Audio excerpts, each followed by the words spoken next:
Hi guys, my name is Sachin. I'm one of the cardiology trainees in the region, currently ST4 in Colorado. First one, I'm just going to go about ECG interpretation, talk about just a brief about ACS, and then we'll go into some arrhythmias. To begin with, we know how ECG has improved quite a lot. Just with machines, now we have wearable devices, and also some of these called cardia, which you can carry around as well. That you can do ECGs at any point to get some diagnosis and everything. So, learning outcome just to interpret basic ECGs, arrhythmias, ACS, and chest pain assessment and treatment, and to treat the tachyarrhythmias, like we said. So, I'd like to keep as much as interactive as possible. I'll just have some ECGs thrown out. Please feel free to just answer them, even if you want to talk it through. What do you guys see on this ECG?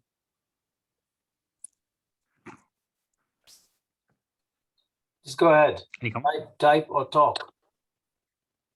Or type or speak. Yeah.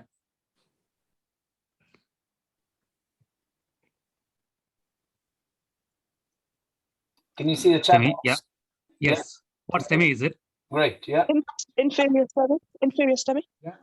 And any other changes do you guys see other than inferior ST elevation? Anterolateral depression. Yeah.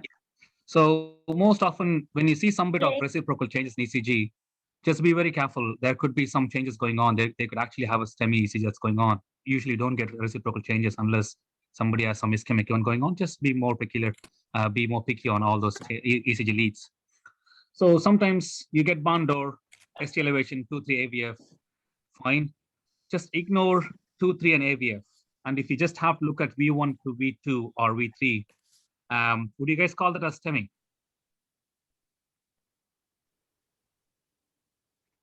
If you ignore the inferior leads only, and if you just have this ST depression in V1, V2, would you guys be calling it as STEMI if somebody's having ongoing chest pain? Yeah.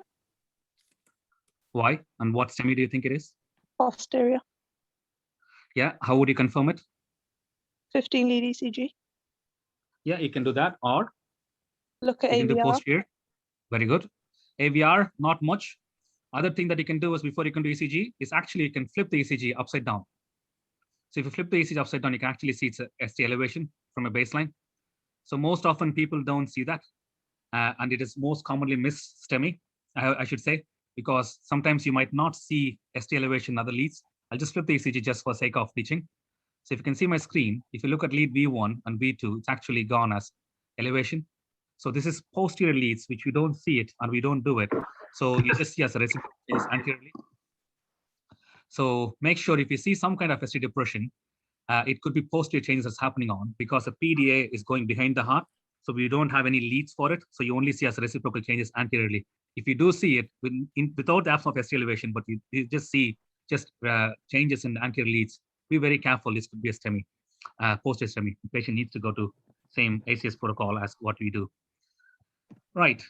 We'll go on touch base with the medications after this ECG. So again, a 60-year-old farmer walks into hospital with this ECG. Any comments on this ECG?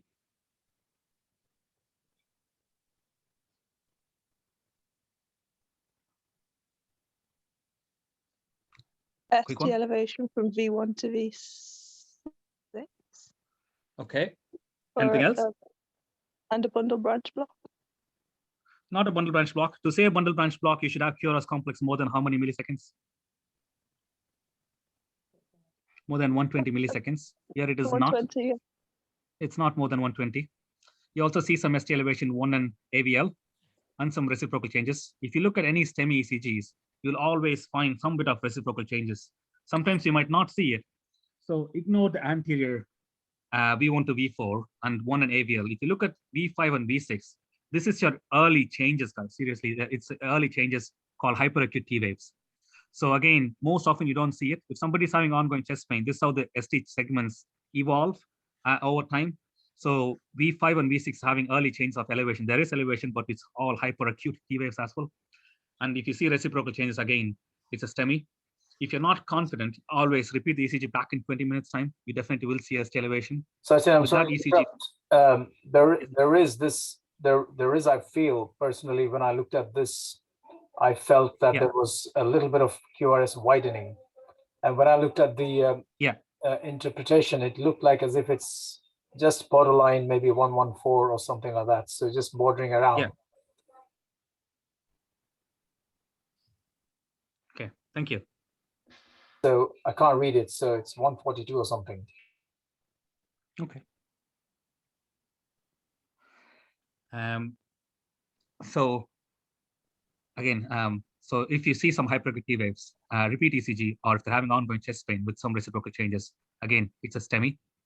So if somebody is a STEMI in ED, what are you guys going to do for him? So let's talk about the both ECGs. If somebody has a STEMI and they are in ED and you're seeing this patient at the moment in time, what is the plans that you're going to initiate for him?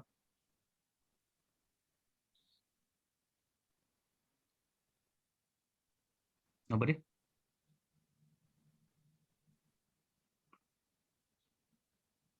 Call the lab for primary PCI. Okay, before you give them, before you call the lab for primary PCI, anything else you want to give them? Loading dose of dual antiplatelet therapy. Like? 300 milligrams of aspirin, and based on the trust, I think here in Leeds we use 180 milligrams of TIG. Yeah, so prasugrel is more preferred than ticagrelor. The reason being latest trials coming with ISR React 80, ISR React 5 or whatever says that prasugrel is a bit more superior in MACE outcomes compared to ticagrelor.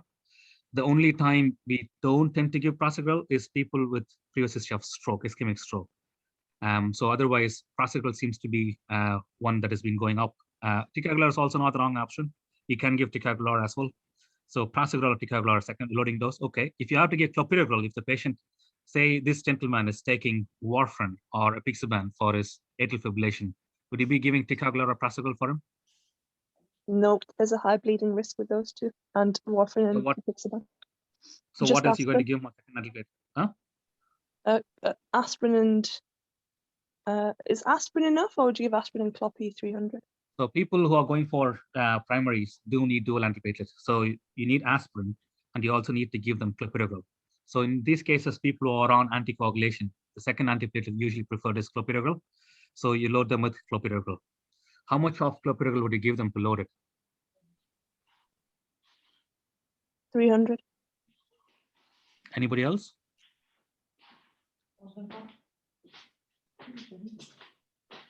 So clopidogrel loading dose is 600 milligrams instead of 300. Because the prodrug, you need quite a lot of clopidogrel to be in the system to have effective antiplatelet efficacy. So you give 600 milligrams of clopidogrel if you're loading them with second antiplatelet clopidogrel. So always inform patient as well when you're giving clopidogrel, because as it is, doesn't mean clopidogrel is safer. There is increases of bleeding. So always inform your patient that you are giving a second antiplatelet, which is going to cause increased risk of bleeding. But they need it because it's a life-saving treatment they need at this moment in time before they go for PCI. Okay, so you give them aspirin and clopidogrel. Patient is still in pain. Cath lab is activated. Patient is waiting to go to cath lab. Anything else would you want to give him? Morphine. Okay, anything else? Oxygen if they're hypoxic. How much? When would you give oxygen? Sats of less than 94%. Okay, anything else? Nitrates. Okay. What is one thing you should be careful about before giving nitrates? Blood pressure. Pressure. Okay. Anything else?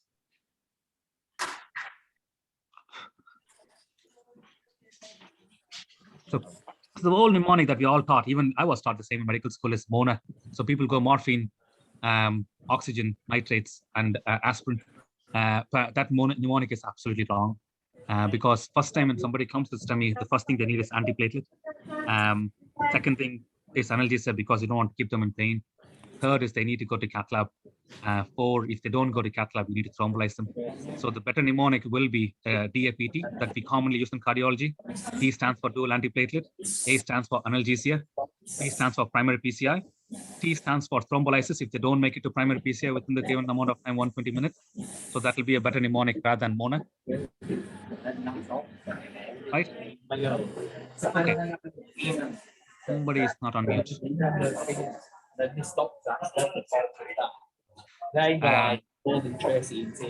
Could you please stay on mute, please? Thank you.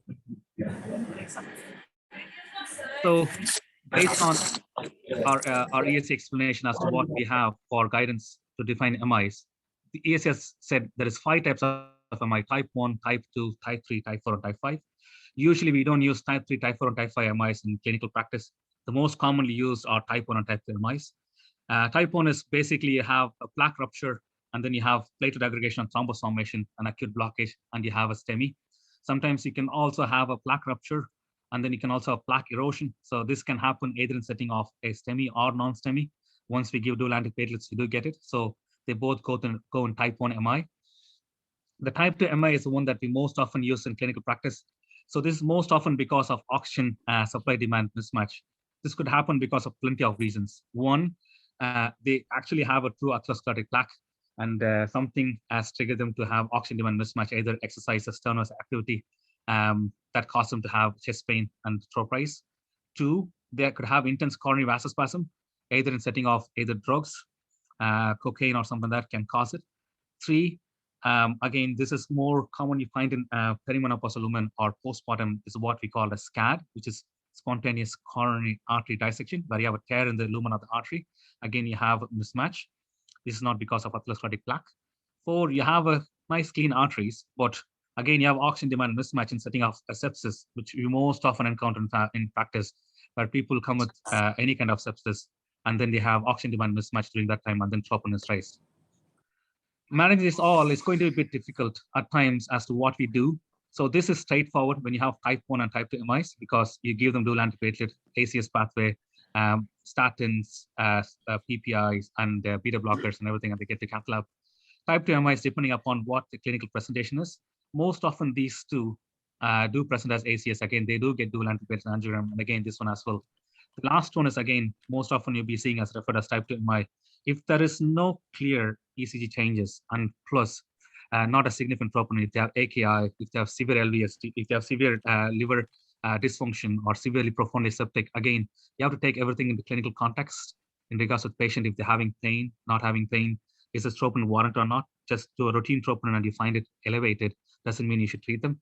So you should also see the patient who you have and what kind of syndrome they have and what type of type 2 MI you're going to tell them, and then you can treat them as appropriate.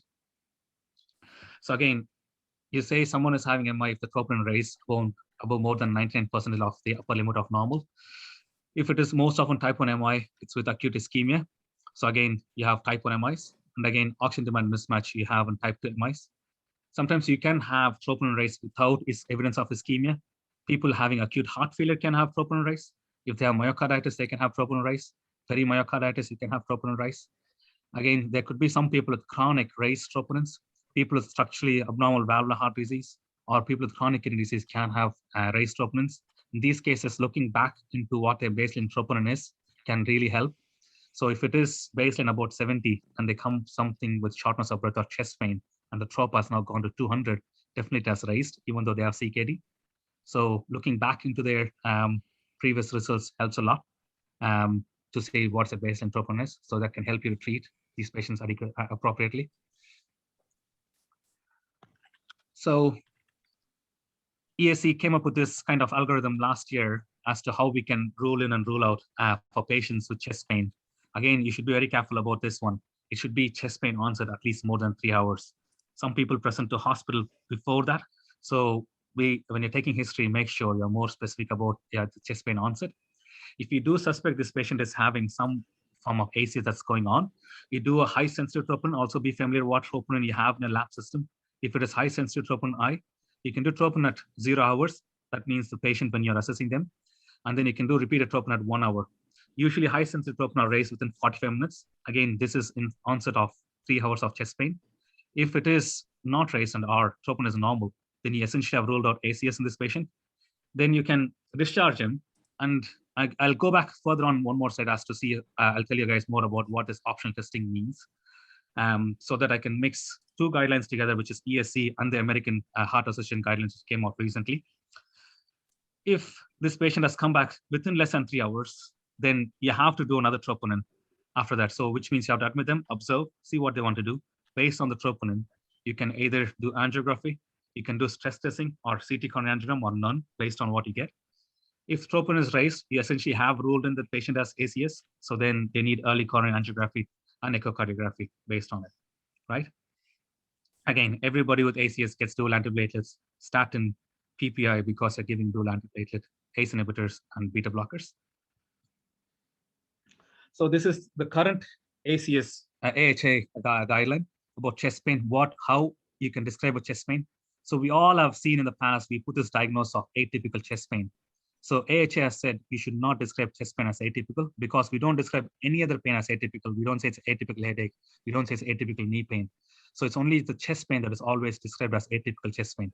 So they have come out with this definition. So if you think somebody is having chest pain, you should describe it either it's a cardiac sounding chest pain, possibly cardiac sounding chest pain, or it's a non-cardiac chest pain, right?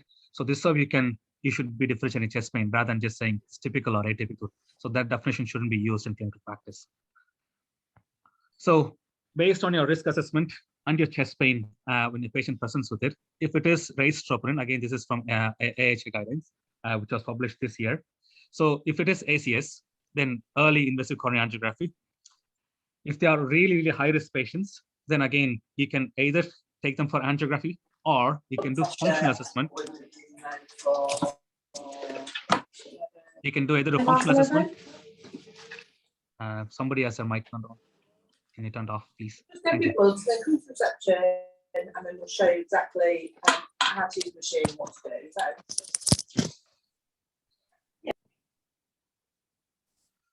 I'm just going to mute a few people. So based on the risk factors that you have, high and intermediate risk, you can either do anatomical or functional testing. Anatomic testing, either in form of doing a CT coronary angiogram, so you get a coronary anatomy definition if there is any blockage or not, or you can do further functional testing in form of stress echoes, echocardiograms, myoperfusion, which is like SPECT CTs, or further things that you can tell if they have any underlying ischemia or not. So low risk patients or asymptomatic patients, you don't have to do any testing. So that's where you have to take this into account. So basically, if somebody is low risk patient, and if you decide this patient has common chest pain, which you think it is probably not a cardiac chest pain, then essentially they don't need any test. If you think they fall somewhere between intermediate risk or low risk patients, if you're still convinced there's something going on, you can still do some bit of anatomical function testing. You don't have to push them into angiography tests. The reason being, we also had a trial called ischemia trial, where it assessed patients who are stable ischemic heart disease patients, letting them to go for early invasive angiography, PCI if needed, or a functional assessment or anatomical assessment, and then medically manage them. Left main stem disease was excluded, and these people with medical management did same as getting angiography and PCI. So that's why the rationale is. So people benefit most with ACS, with angiography and stenting, rather than these people who come with stable ischemic patients. They are better off getting a functional assessment or anatomical assessment to make sure there is no left main disease and you can manage them medically. Right? Any questions so far?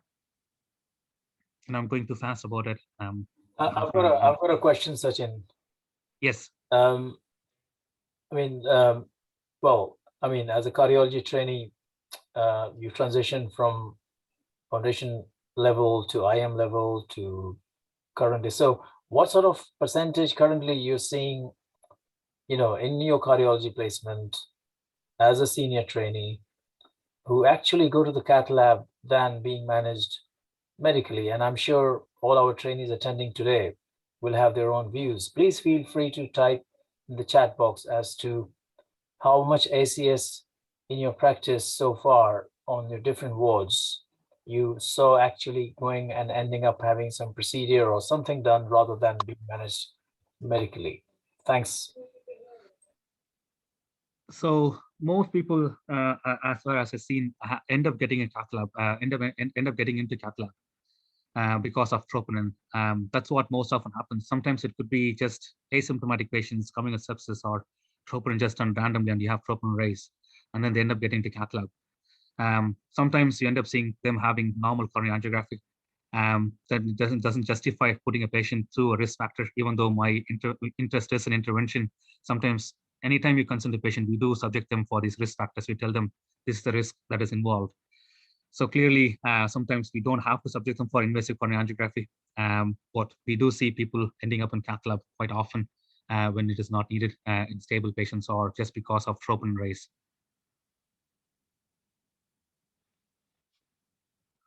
So again, that's where I had a patient who was profoundly septic with a CRP of 300 or 400, and somebody did a troponin just because of sepsis, which was totally unwarranted. And now they started to chase on troponin after that.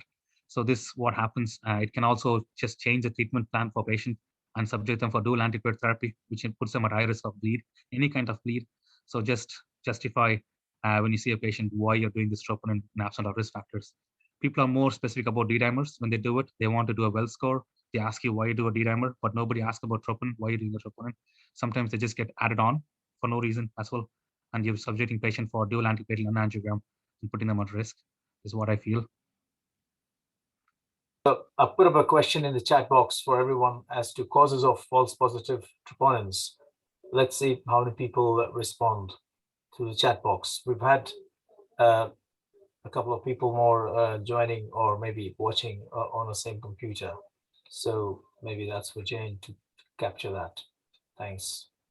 So yeah, please feel free to have your thoughts around troponin as we carry on. Thanks. So this, I'm going to talk about SVTs. Still first part of my talk. I'm sorry, I'm just going a bit slow. SVT basically definition is if you have high atrial rates, anything more than 100 beats per minute at rest is called a SVT. Prevalence is quite common. Around 2.5% per every 1,000 person have SVT. Most common symptoms they describe is palpitations, fatigue, lightheadedness, chest discomfort, dyspnea, or altered consciousness if they're going too fast and they have a drop in blood pressure. Other clinical symptoms they present is dyspnea, or they can come with heart failure because they could be in SVT for quite a long time and they could develop tachycardia-mediated cardiomyopathy because of the SVT that has been happening for quite long. So again, when you're assessing somebody, just see what the heart rate is. If the resting heart rate is more than 100 beats per minute, see if it is regular or irregular. And the third thing to look for is QRS complex, if it is less than 120 milliseconds or if it is more than 120 milliseconds. If the heart rate is more than 100, if it is regular, less than 120 milliseconds, then there are multiple options that you can think of. Either it could be just sinus tachycardia because some physiological response, inappropriate sinus tachycardia. It could be some form of SVT, which is AV, RT, or AV and RT, or it could be atrial flutter because they are regular. If it is irregular, and if the QRS complex is still less than 120 milliseconds, look for a P wave. Sometimes it could be, again, a sinus arrhythmia or a multifocal atrial tachycardia. Sometimes it can be a bit irregular, or it could be just atrial fibrillation. So that could be one of the reasons you look for P waves as well. So you know you have an answer there. If it is more than 120 milliseconds, if it is a regular broad complex tachycardia, it could either be a VT or it could be SVT with a bundle branch block. But for learning, everybody with broad complex tachycardia are VT until proven otherwise. Until otherwise, you are able to prove somebody had a left bundle ECG and you think it's flutter. Otherwise, it's VT until proven otherwise. Anybody who has ischemic heart disease coming with a broad complex tachycardia, be regular or irregular, it's VT until proven otherwise. So that's what I want you guys to take home. So treat it as VT, don't chance it as treating as SVT, right? If you're convinced it is a SVT with bundle branch block pattern, and you have previous ECGs to show this could be a left bundle branch block morphology or SVT with aberrancy, what drug can you give that can help you differentiate SVT from VT? Any answers?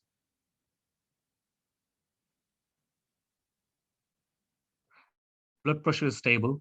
Patient has come with palpitations. You do an ECG.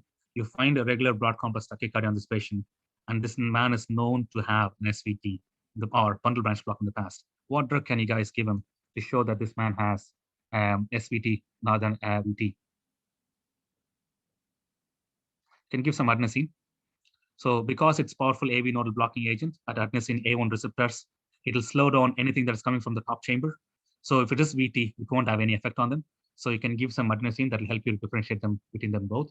Again, do it in stable settings, not non-stable settings. Right. So this is actually one of ECs that I had. It's a 25-year-old female who worked in a hospital who's been having palpitations for almost a year or two.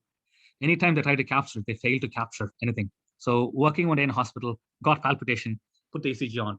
What rhythm do we have here, guys? Quick comments on it. Anybody? You can even describe the ECG to me. SVT. SVT, okay. Any other? Why do you think it's SVT? What type of SVT do you think? You think it's AFib? You think it's sinus? You think it's anything else?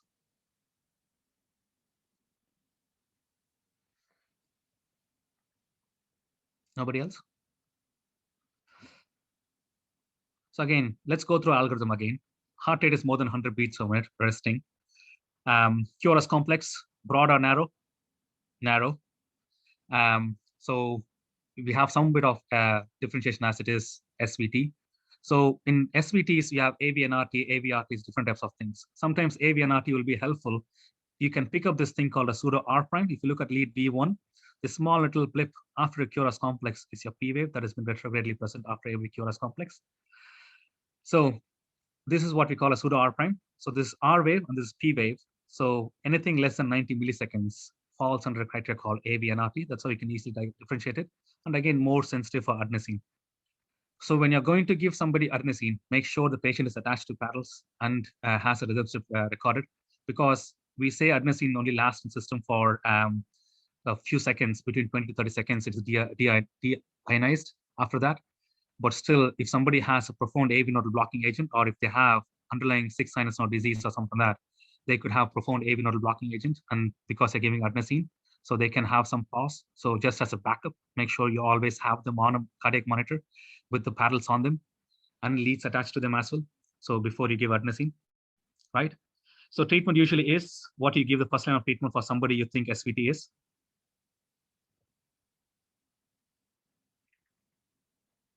Adenosine. Adenosine. Before you give adenosine, anything else you can give them? Vagal maneuvers, carotid sinus massage. In what patients would you avoid them both? Would you avoid a carotid sinus massage? In any with known carotid artery disease or older patients. Or older patients, exactly. Or people who had TIAs or strokes in the past, avoid touching the carotids. You never know, you might dislodge a plaque. Right, very good. Adenosine. Adenosine has failed. What are you going to do next? Give another dose. Okay, you're given 3 doses, you max out on adenosine of 3 doses. Nothing happened. What are you going to do next?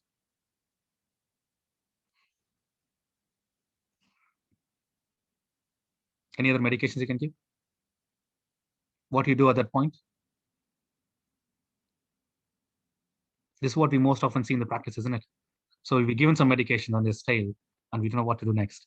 So again, you have to always assess a clinical situation there, see if the patient is stable or unstable. Always check a blood pressure. If they're unstable at any point, any type of arrhythmias, you're going to cardio with them, right? If they are stable, again, it's worthwhile trying beta blockers or calcium blockers. If they fail, again, last option is, again, you can think of cardioverting them, all right?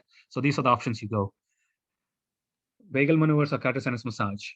Avoid it in older people or people with TIA or strokes. Adenosine, again, you don't give adenosine people with exacerbation of asthma or people who are very brittle with asthma. COPD patients, you can. And lastly, you can give beta blockers or calcium blockers. If they're obviously in overt heart failure, try avoiding calcium blockers. Last one, you can cardiovert them if they're unstable. And if they fail all treatment, again, you can cardiovert them, right? So this is the escalation policy for treatment. So you have successfully reverted this patient back to sinus rhythm after giving 2 lots of adenosine. What are you going to do next for this patient? Do you admit them? Do you send them home? Admit. Anyone else who is going to admit this patient? No answers? Can discharge the patient safely home. You can always give them advice, because this is usually triggered by a PAC. It can happen at any point or it can never happen. You can give them advice as to what they can do, trying vagal maneuvers at home, or you can give them options, or you can refer them for EP cardiologists, which is very sensitive for ablation. You can always seek cardiology opinion. I know you guys, I'm giving to F2. You can speak to cardiology. Most often AV and RTs or SVTs doesn't need admission. They can go home, they're stable after getting a lot of adenosine, and if they reverted back to sinus. All right. So my next talk is going to be about AFib. So I'll just quickly talk about this ECG.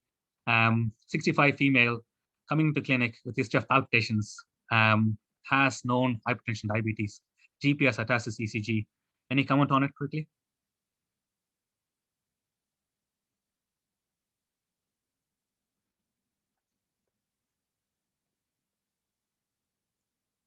No?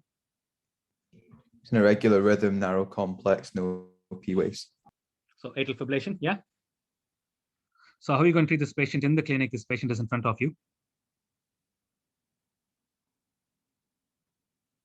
What advice would you give them? So there's kind of two things. Needs to be a discussion about anticoagulation with this lady. Okay. And also then potentially rate limiting depending on how her symptoms are, how often she's getting them. Okay. So offer them always some bit of beta blockers because she's in clinic still a rate seems to be controlled, but still going a bit faster. You can always offer them beta blockers. If there's any contraindication of beta blockers, you can offer them calcium channel blockers and anticoagulation, right? Exactly.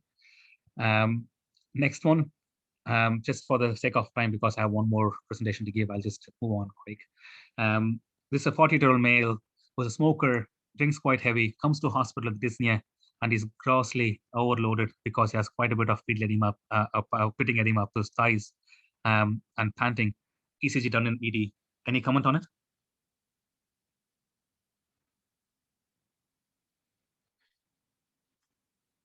You guys see anything abnormal on this?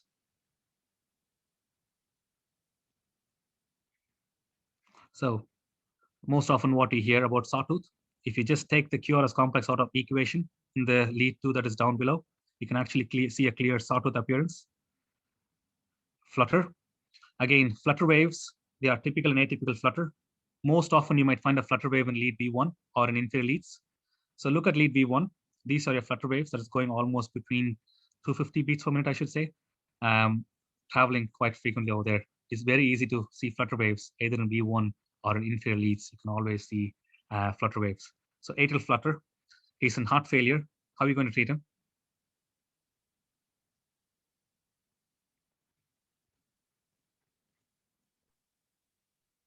Nobody? Rate control and then treat for acute heart failure with diuretics. Brilliant. So you can give them diuretics, rate control with beta blockers. Yes. Again, how would you give the beta blockers for him? Would you give it?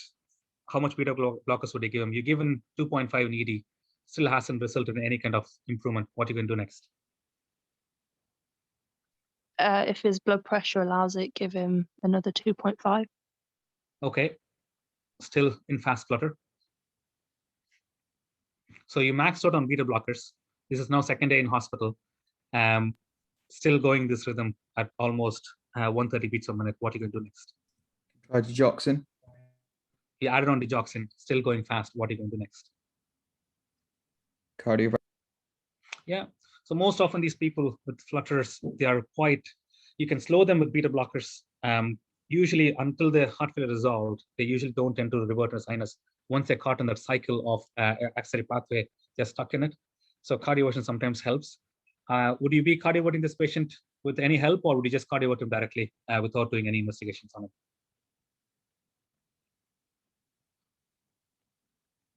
So we don't know how long he's been in this heart failure. So you always should consider TOE before you cardiovert somebody who was not well established on anticoagulation, just to make sure they don't have any thrombus. I'll show you why at the end of my talk in the atrial fibrillation slide. This is a 65-year-old male who's coming with palpitations and presyncope. He's sitting in hospital talking to you. He has a past medical history of ischemic heart disease. He had a bypass done 10 years ago. He's known severe LVSD. That's his ECG. Any question, guys, or any comments on this? Sorry. Looks like VT. Yeah, anybody, so describe it as broad complex tachycardia. It looks almost regular. So regular broad complex tachycardia in context with anybody with ischemic heart disease, it's VT until proven otherwise. Few things that can go with it is that you have a quite tall R wave in V1. AVR, again, you get a positive deflection. So everything axis is completely changed to what rhythm you usually have. Sometimes with VT, you can find other features like AV dissociation, capture beat, or fusion beats. Unfortunately, I don't have it on this one. So those are a few things that can help you to identify or differentiate a VT from SVT with aberrancy as well. But again, it's VT until proven otherwise. He's stable with the blood pressure of 120. What are you going to do him?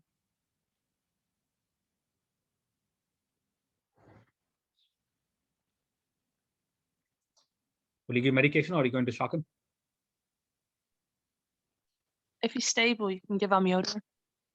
Yeah, so you can still give amiodarone and see if they can help. If usually, again, see how your patient is. If they have clinical signs of heart failure or something that are poor LV dysfunction, usually they don't tend to tolerate for longer. Amiodarone takes longer because we're going to give it over 15 minutes or 20 minutes time or 30 minutes time. So again, have cardio watch in your head. If you're giving amiodarone with the severe LVST, I would think about cardio watching them soon, unless if they know the LV function is normal, then I can give amiodarone. If it's severe LVST, amiodarone is the right answer. But again, think about cardio watching them. Again, anybody who's sitting and talking to you who's alive, you cardio word them, you're not defibrillating them. Defibrillation is only used in cardiac arrest situation, which means you do unsynchronized shock. You cardio word anybody who is alive, you have to sync it to the QRS complex. All right. So this is what rhythm we have here. Quick one, the last one. There's the point. For the point, yeah. So again, as you can see, we are already charging over here with 150 joules trying to shock this patient off. It's a cardiac arrest situation that we have. So trying to defibrillate them is what you have to do there. Fair enough. So again, my take-home point from this presentation is just how to manage ACS, risk stratify them between high risk, low risk, intermediate risk. How you can risk stratify is there are certain scores that you can use or risk factors that you can have. You have a heart score that you can use that you can help to risk stratify patients with chest pain, or you can use risk factors for patients if they are age less than 50, or if they don't have any other risk factors. If they're hypertensive, diabetic, previous PCI, they fall under high risk categories. So again, risk stratify patients based on the risk factors that they have. Again, I hope you'll be able to differentiate different type of SVTs between regular and irregular, broad and narrow complex tachycardia, and how to manage them. That is my first presentation. That should have been finished 20 minutes ago. Any questions, guys?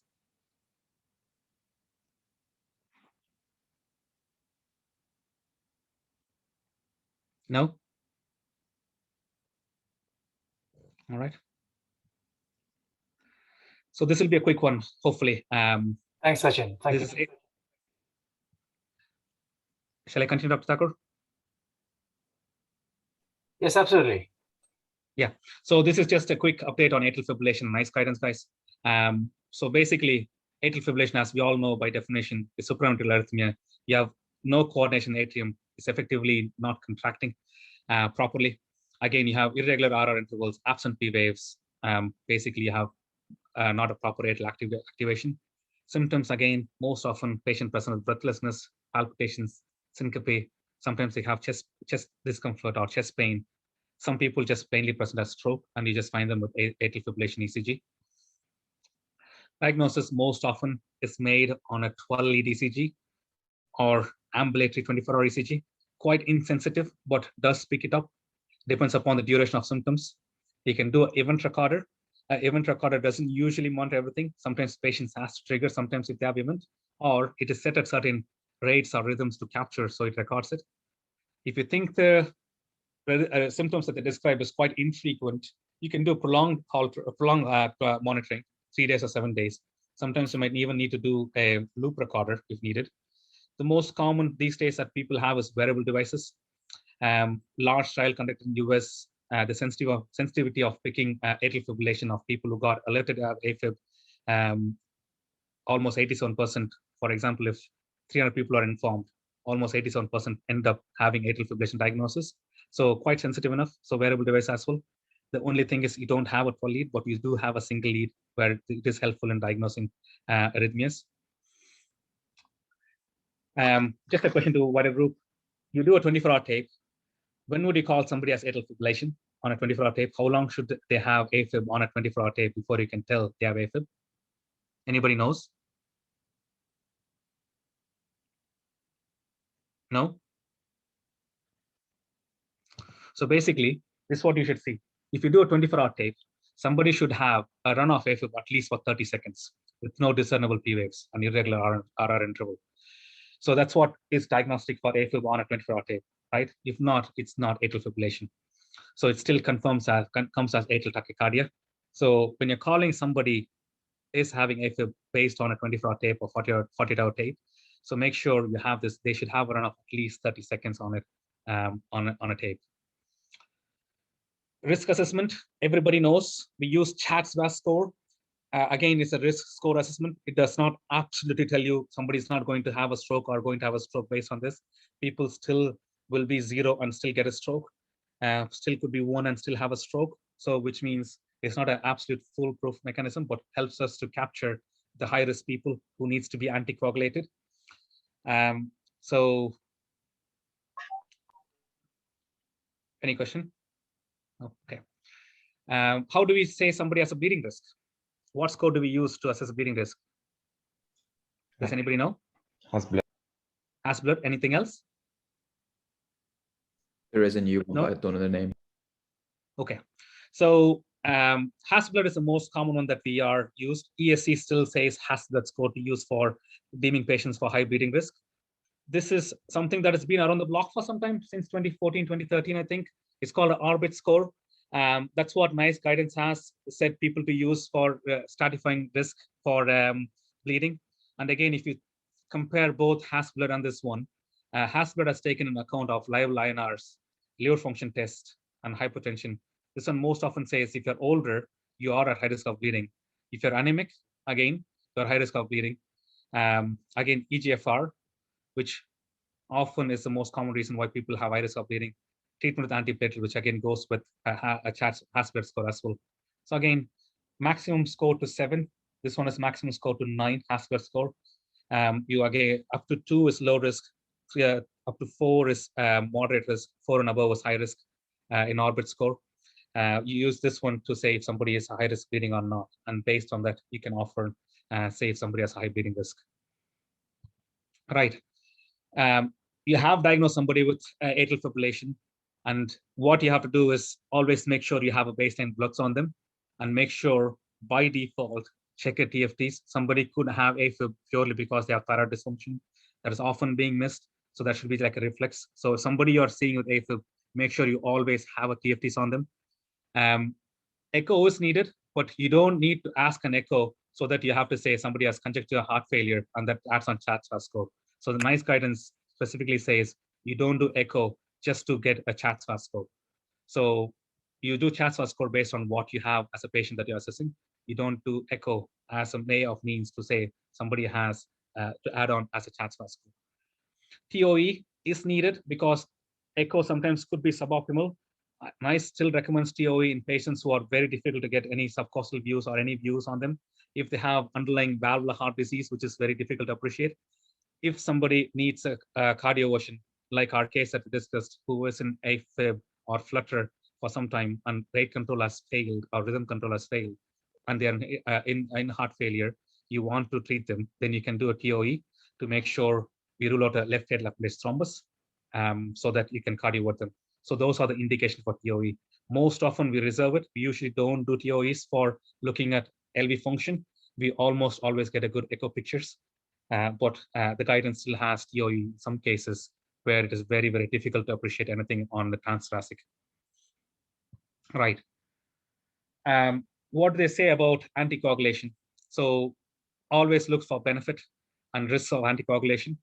Again, based on this, you always must discuss with the patient before you're giving any anticoagulation. That's what the guidance recommends. Most of the people, the benefit of anticoagulation always outweighs the bleeding risk.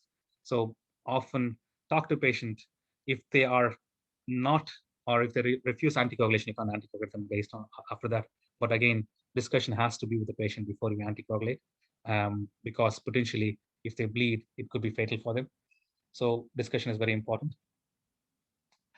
So again, NICE guidance says you offer anticoagulation for anybody with CHATS-VAS score of 2. You should consider anticoagulating patient if CHATS-VAS score is greater than 1 in men, not for women. But if CHATS-VAS score is 1 in men, you should consider anticoagulation. For example, they could have diabetes. Still, that could be one of the risk factors because they almost concurrently will have some kind of arterial disease. So again, you should consider anticoagulation. So that is one of the recent update as well. So usually we give anticoagulation for 2. You should consider anticoagulation if CHATS-VAS score is greater than 1 in men, because if it is women by default, there is 1. So it should be at least 2 for women. You should consider anticoagulation, right? So anybody who's less than 65 with no real risk factors and CHADS score of 0, do not offer them anticoagulation. So they don't need any anticoagulation. All right. So these are the two conditions when you should offer somebody anticoagulation. Right. So I'll just dip in and out a couple of case studies so that I can reference it to NICE guidance. So this is case study 1. I have an 83-year-old female who has history of diabetes, hypertension, paroxysmal atrial fibrillation. She weighs 75 kilos and the EGFR is fine. Her medications are apixaban 5-BD, aspirin, metformin, atenolol, amlodipine 5 mg once a day. She's come to hospital because she had a fall. She has a bruise on her forehead, on her knee and elbow. So what options would you guys choose on this lady over here now? So option 1, stop apixaban. Option 2, reduce apixaban to 2.5 BD. Option 3, stop aspirin apixaban. Option 4, stop aspirin, continue apixaban current dose. What is the right option here?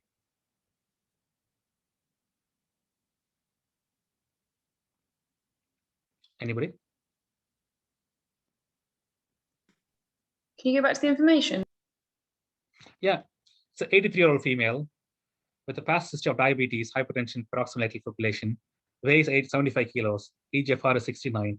She's on apixaban, aspirin, metformin, atenolol, amlodipine once a day, comes with a fall, has a bruise to her forehead, has bruise on her knee and elbow, but no bleed on her head or anything like that.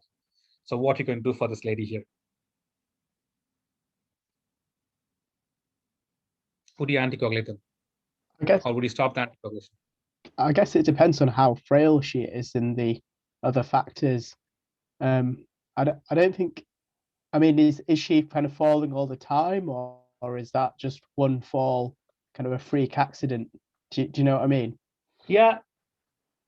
So she is not prone to fall, but she has had fall in the past, and this is the second fall she's coming to hospital.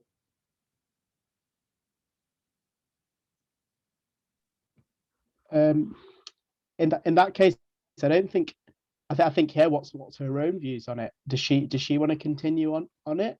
I don't think so. There's a particular right answer in every case. So basically, what we have to say is back again, we can offer her options of anticoagulation. That's number 1. If you look into both the bleeding risk score, they don't incorporate falls as a risk factor for bleeding, or to say why should someone be deferred for anticoagulation. So that doesn't take into account at all.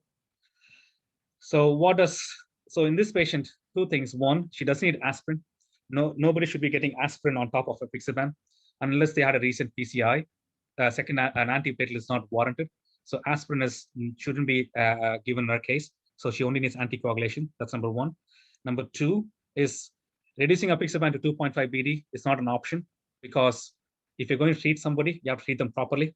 Reducing it to half the dose doesn't mean she's going to have stroke risk prevention, because she doesn't meet any criteria to reduce the dose of the anticoagulation.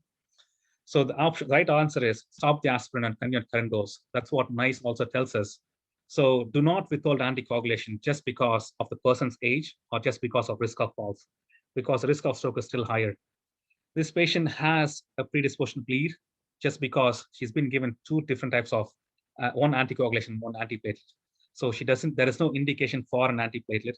There is a strong indication for anticoagulation, which she needs for stroke prevention. She has had falls, but the guidance solely says that you shouldn't be stopping anticoagulation just because of risk of falls.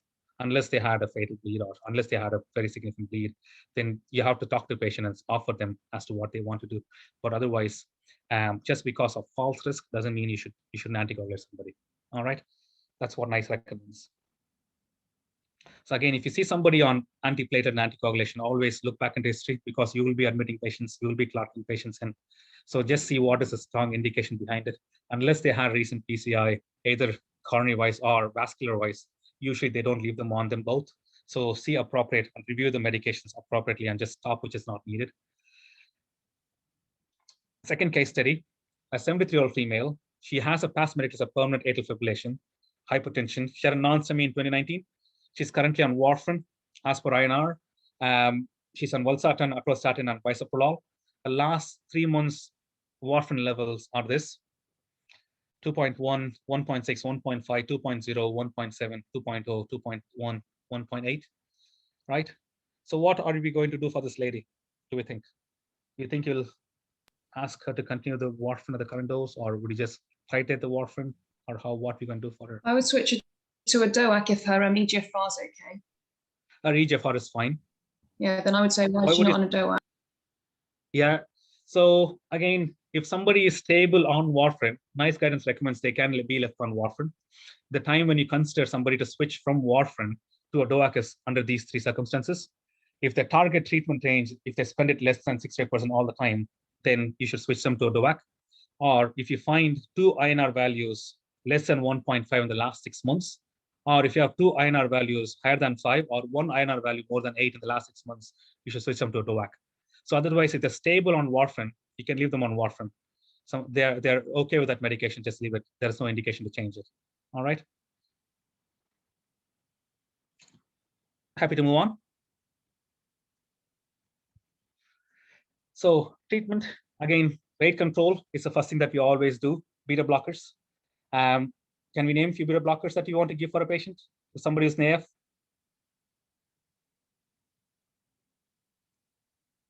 Any beta blockers?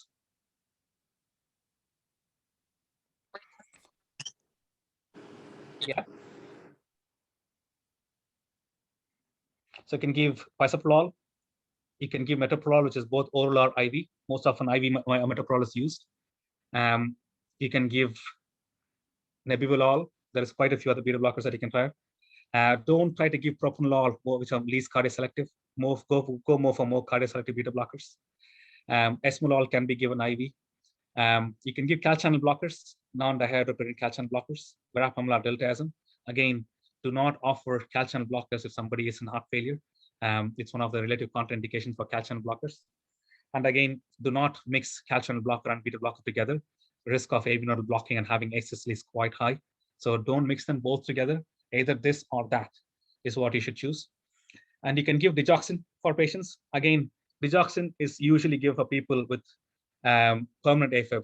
Don't give it to patients with paroxysmal atrial fibrillation, because most of the time they might be in sinus, and digoxin can cause profound AV nodal blocking, and they can go into pauses or something like that. So non-paroxysmal atrial fibrillation is when you give digoxin. Rhythm control drugs, if you're looking for it, give amiodarone. Again, NICE recommends not to give amiodarone longer run because of its side effects. Can we name a few side effects of amiodarone before I go quick into it?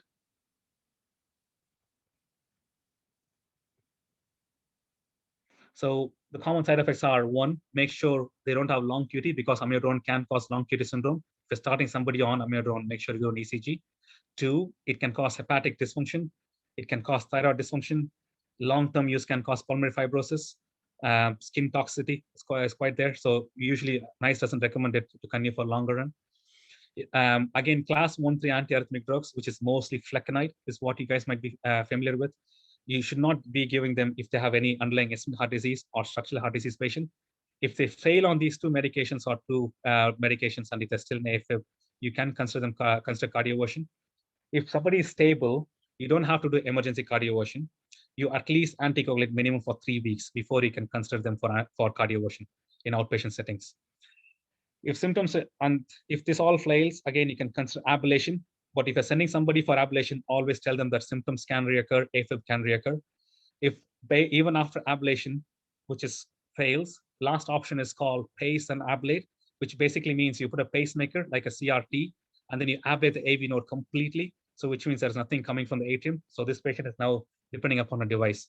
So last come last, that is another option as well, called pace and ablate, where you ablate the AV node completely.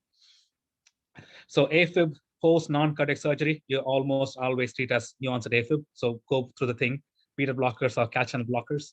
If there's any contraindication for beta blockers, digoxin can be given, amiodarone can be given. If they're post cardiac surgery, don't give them digoxin.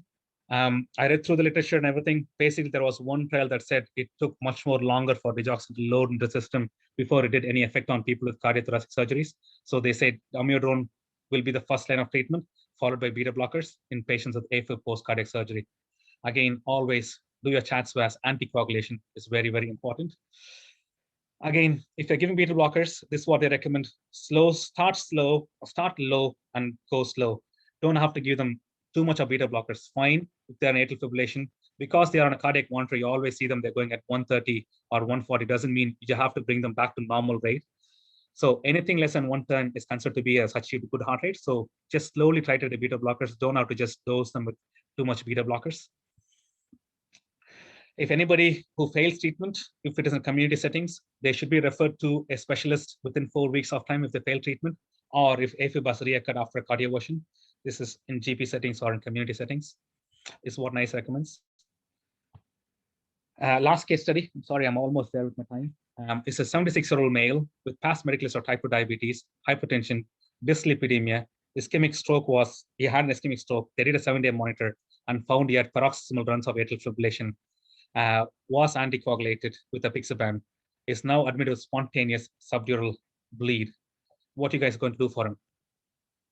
Are you going to give him apixaban? Are you going to withhold apixaban after this?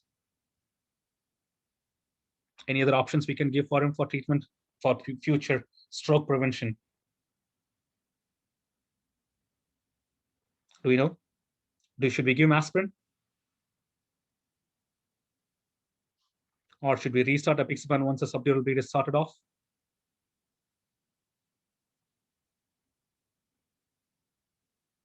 Anything? No?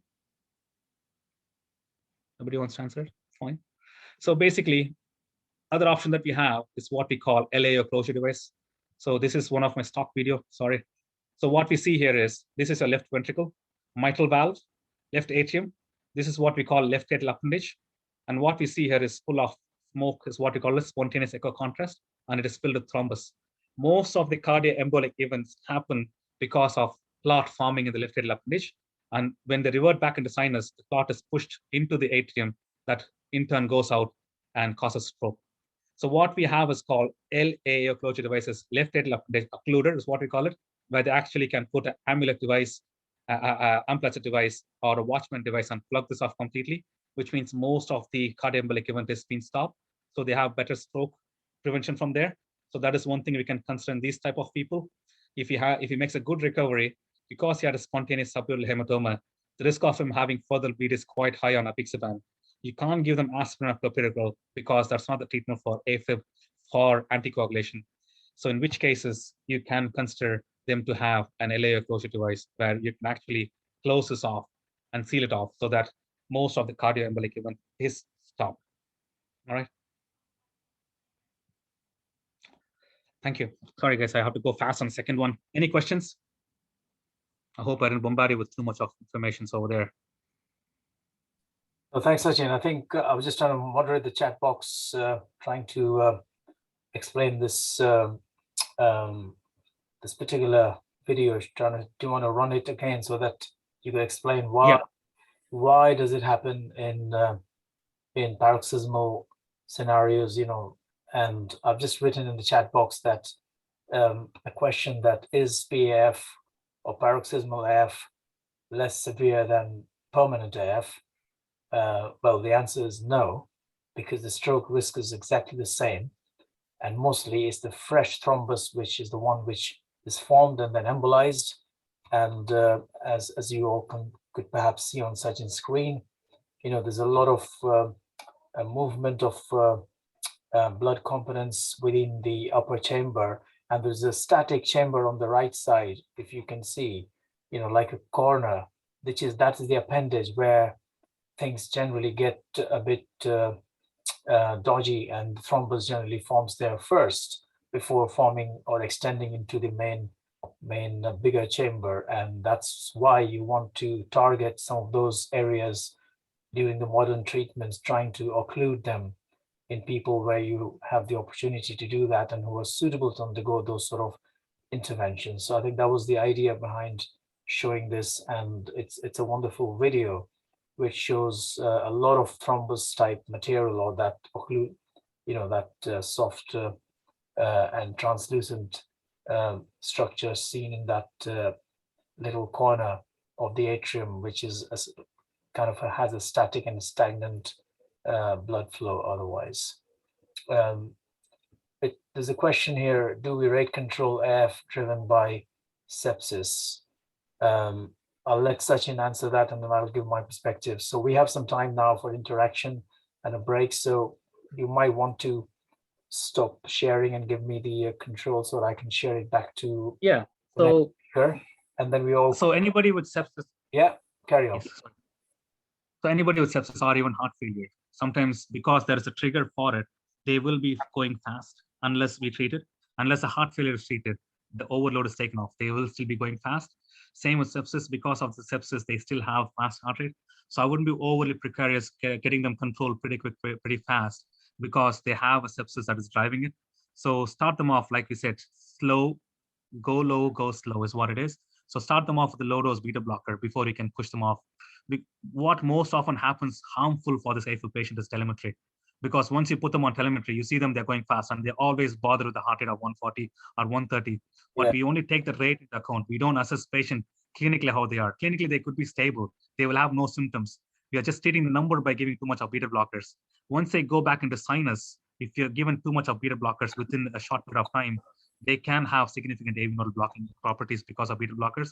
So always take it slow. Don't just treat them because of the number. Treat the sepsis, and just, like I said, just slow titration of medication. Anything you do, don't treat the numbers. I mean, see a patient as a whole.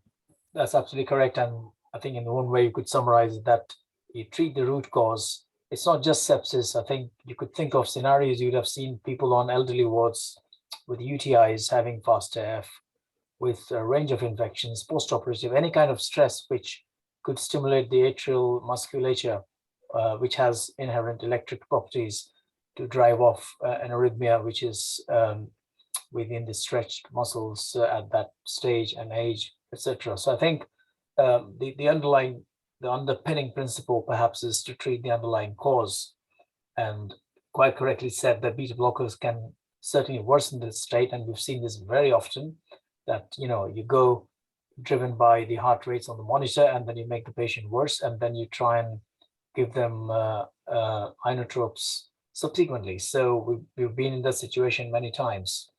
So where needed, I think we don't generally recommend over rate controlling, trying to get on top of 140, 130 and trying to get it down below 100. No, not at all. I think the key thing is to treat the sepsis and be gentle in offering any medication in terms of anti-arrhythmic therapy, because it can also affect the hemodynamics. There's another question: should we anticoagulate patients with AF due to a reversible cause, like hyperthyroid, anemia, etc., with a CHA2DS2-VASc of more than 2? Well, the answer is yes, because they can still throw off an embolism or a thrombus, as you've seen in this echocardiogram. So although you know that it can be reversible once, it may be reversible once the thyroid state is euthyroid or anemia is corrected and stuff like that. But for anemia, it's a bit tricky, because you need to really have that balance right in terms of where does the balance of what the hemoglobin levels are, what's the cause. Often there could be hidden reasons like malignancy, etc. So there has to be that balance of discussion of the risks versus the benefits. For thyroid, I think it might be sometimes straightforward. There could be just one-off episode and there could be nothing else, but then you need to go by the risk score overall. So the moment you've said it's CHA2DS2-VASc more than 2, but that's where you want to really draw the line for anticoagulation in terms of planned anticoagulation, rather than rushing into it like an emergency. No, that's not recommended. And do we still use the orbit score for elderly people, considering EGFR is much less useful with advanced age? Well, to be honest, I'm not entirely sure what is currently being used across the board, because there's a complete mix of practice. Some people don't tend to routinely factor in the bleeding risk, even with issues which could impact or make the risk a bit higher or intermediate, even on the orbit score. And